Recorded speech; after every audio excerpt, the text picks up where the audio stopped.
أهلا وسهلا بكم في حلقة جديدة من أسرار شرق أوسطية. جنرال الفشل في حماية موسكو من درونات أوكرانيا في السجن الآن وفي رهن الاعتقال، ولن يتقدم المحاكمة إلا ما بعد 27 من نوفمبر.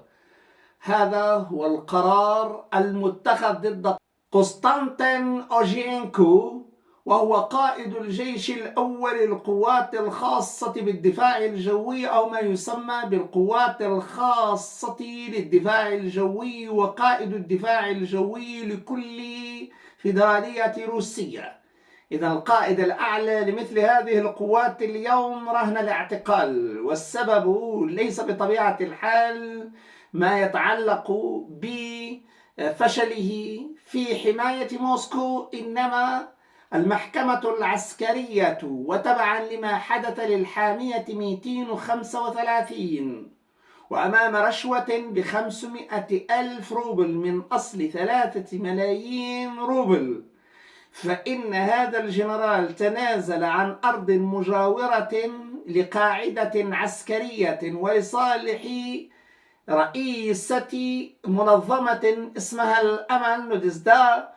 وهذا الذي حدث أن مساعده بيالاتسكي هو الذي كان متعاونا مع المخابرات الروسية، وأوقع الجنرال في مصيدة حقيقية جعلت منه اليوم رهن الاعتقال. إذا اعتقال الجنرال في واقع الأمر أتى أمام فساده على الأقل، ولذلك فاحتمال وصول الأموال إلى هذا الجنرال من أجل عدم الحماية هذا يطرح سؤالا مباشرا حول مساره المهني، لكن المخابرات فضلت وبشكل واضح أن تذهب جنائيا بهذا الجنرال. إذا أهم خاصية بالنسبة للتطورات الأخيرة أن القيادة الروسية حاليا لا تريد أن تتسامح مع الجنرالات. هذا أهم خاصية مع صورة واضحة لما حدث من ضجة في وسائل الإعلام، لأن هناك نائبا اتهم سوروفيكين بكونه جنرال قدم لبريغوجين، قدم لفاغنر مدينة في الجنوب على طبق من فضة أو ذهب، أيا كان الاختيار. إذا بالنسبة لسوروفيكين كان عليه أن يقاتل ولا يسمح أساسا لفاغنر بالانتقال من الجبهات وحركة من الجبهات، وأن تضع يدها على مدينة بكاملها وأن تصبح قاعدة لها للتقدم نحو موسكو. إذا بالنسبة لسوروفيكين هل كان قريبا أم لا من فاغنر، وهل فاجأته فاغنر بمثل هذه الخطة؟ كل هذه إجراءات إلى حدود اللحظة فإن سوروفيكين كان مهتما بالأساس بالمنطقة التي كان يقودها، أي العملية الخاصة لأوكرانيا، والانسحاب الذي حدث من أجل أن يتقدم بريغوجين وفاغنر نحو موسكو وسمح بذلك، كل هذا يحاسب عليه سوروفيكين. إذا الأمر واضح في هذه النقطة على وجه التحديد، لذلك فالكل يدافع على سوروفيكين لأن اختصاصه لم يكن كذلك، فما بال أولا باقي التشكيلات العسكرية إلى آخره.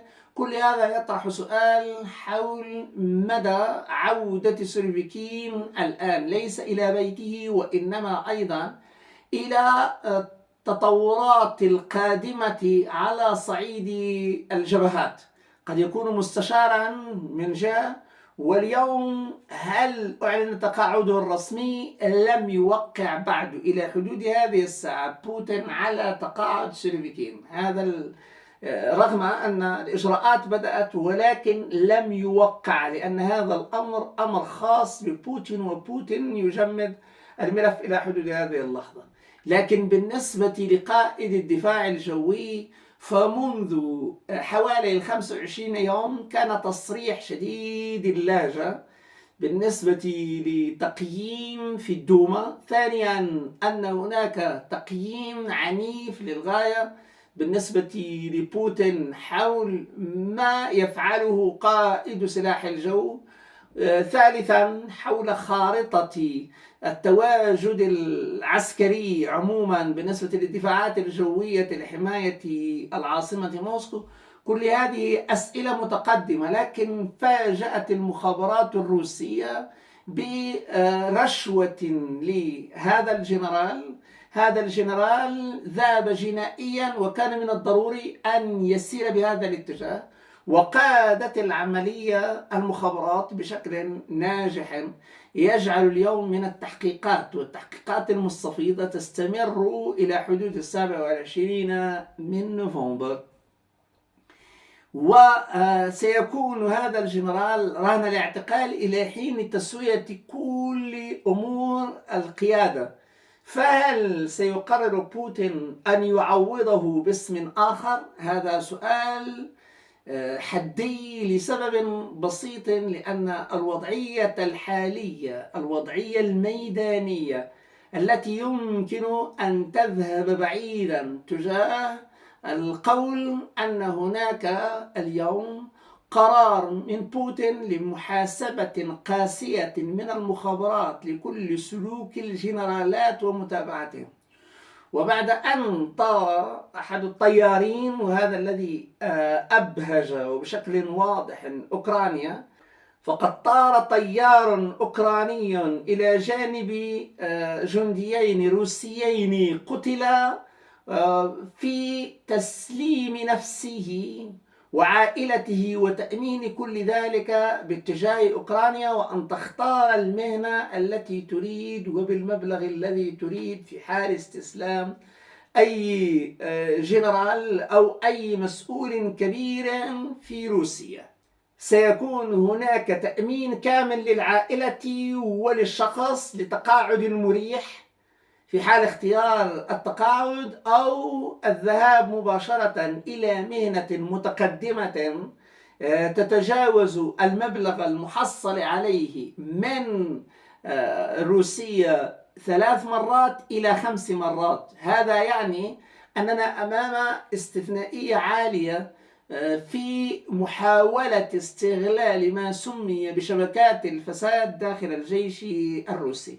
وواقع الحالي أن أمام هذه الإغراءات فإن المنسوب الذي حدث إلى حدود هذه اللحظة في تسليم قادة أو على الأقل جنود روس، فهذا لم يلاحظه الكثيرون، والنسب ضعيفة إلى حدود أن يبتهج الغرب بطيار واحد عبر مروحية. على أي حال، إذا أمامنا مثل هذا الوضع القاسي من خلال المخابرات، لأن القيادات اليوم أي خطأ غير مقبول، وبالتالي فإن ما يجري اليوم محاولة بناء الطاعة العمياء بالنسبة للقرارات كي تدار بصرامة، ومن جهة أخرى لا وجود لفساد في الجيش، محاولة لحرب ضد الفساد داخل الجيش. وهذا هو التأطير الأول الذي يمكن أن يمنحه الجميع لهذه الخطوات الأخيرة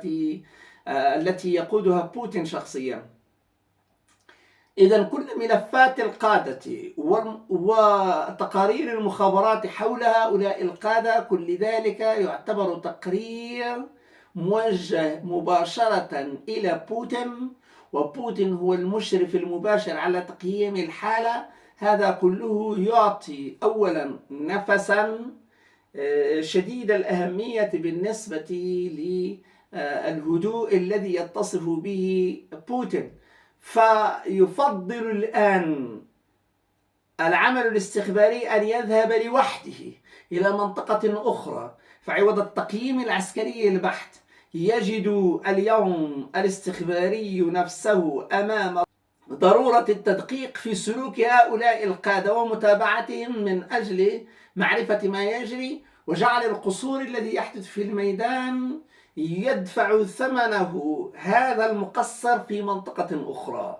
إذن هذا هو الوضع الشديد الأهمية.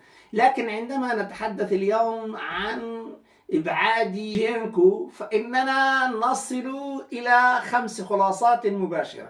أولا بالنسبة للدفاعات الجوية وخارطة الانتشار وكلها لم يعمل عليها الجنرال لتحديثها قبل الحرب، واليوم هناك انتشار إضافي على خارطة قديمة لم تكن على الأقل في مقام مواجهة التحديات الحالية. إذن هناك محاولة عرقلة بطريقة أو بأخرى لخارطة انتشار سريع قوي وفعال للدفاعات الجوية خصوصا حول روسيا، والتركيز أيضا على كامل الخط الآن، خط الحدود، وهذا مهم جدا. إذا موسكو والدفاعات الجوية على الحدود كل هذا سيكون له ما بعده بكل تأكيد. المسألة الثانية أن التقديرات اليوم التي يمكن العمل عليها بخصوص أوجينكو وما قدمه من خارطة تواجد لديها 25% من النقص، رغم أن هناك تجهيزات وإن كانت بدون ذخائر في نظره على الأقل، إذ هو لا ينشر إلا ما يمكن أن يكون فعالا، وهذا فيه شيء من الخلاف ما بين القيادة وما بين أوجينكو. عندما يقول الآخر بأن التجهيزات يجب أن تكون وآنذاك يمكن نقل الذخائر إلى المناطق ذات الحساسية المفرطة في هذا الاتجاه أو ذاك. بالنسبة إلي حيث توجد الذخائر يجب للتجهيزات أن تكون دون أن يكون هلع لدى المدنيين، وهذا لديه أيضا منطق. على أي بالنسبة لأوجينكو وهو قريب جدا من بعض الفاسدين بين قوسين داخل الجيش وقد صفوا بالكامل. إذن أوجينكو هو من جيل ضمن لائحة رمادية معروفة ل13 جنرالا. هؤلاء الجنرالات اليوم يدفعون ثمنا، إذ أصبح وضعهم في حدود 12 كلها أبعد التقاعد، إبعاد، عدم كفاءة إلى آخره، من حدود 13 جنرالا. إذن الوضعية اليوم وضعية صعبة للغاية، والكل اليوم من هؤلاء الجنرالات تحت رقابة شديدة خوفا من التفكير في استمالة الغرب إليهم، وآنذاك يمكن أن يقودوا انقلابا. أوجينكو تحدث عن لفظ انقلاب بشكل مباشر وواضح. هذا هو الأساس فيما يجري، إذ في اللحظة التي كان فيها وضع متقدم لقوات فاغنر كان بالنسبة إليه مثل هذا الوضع سيسهم مباشرة في تغيير صورة موسكو، وأنذاك يمكن التقدم إلى مرحلة أخرى. كل هذه التقييمات أوجينكو اليوم يدفع ثمنها، ولذلك فالتحقيقات من هذه اللحظة وإلى 27 من نوفمبر كلها حول تصريحاته، حول اتصالاته إلى آخره، إلى درجة اتهامه المحتمل بالسعي إلى انقلاب أو على الأقل هزيمة روسيا، لأن الخيانة العظمى محتملة، لأن لديه القدرة في حماية موسكو ولم يفعل. إن إقالة قسطنطين أوجينكو اليوم ووضعه رهن الاعتقال يعتبر أكبر ضربة لمنظومة الانقلاب المحتمل داخل الجيش الروسي، وهذه الدائرة الانقلابية والتي تتمتع بشكل واضح بفسادها وإمكانية رشوتها من الغرب للانقلاب على بوتين. كل هذه الدائرة كما ذكرنا سحبت بالكامل نحو التقاعد ونحو المراقبة اللصيقة أو الاعتقال. وما بين الدوائر الثلاث اليوم يظهر أن التقدير الحالي تقدير حاسم بالنسبة لأوجينكو الذي اعتقل لأسباب عدة أهمها الرشوة، ولكن الواقع الحقيقي أنه من أهم الجنرالات الذين لديهم اتصال مباشر مع دوائر غربية وكان مهما جدا في دائرة الانقلاب أو الدائرة الأولى للانقلاب، وهذا الذي يجعل من تقييم المخابرات تقييما حاسما سيكون له ما بعده بكل تأكيد. شكرا جزيلا وإلى اللقاء.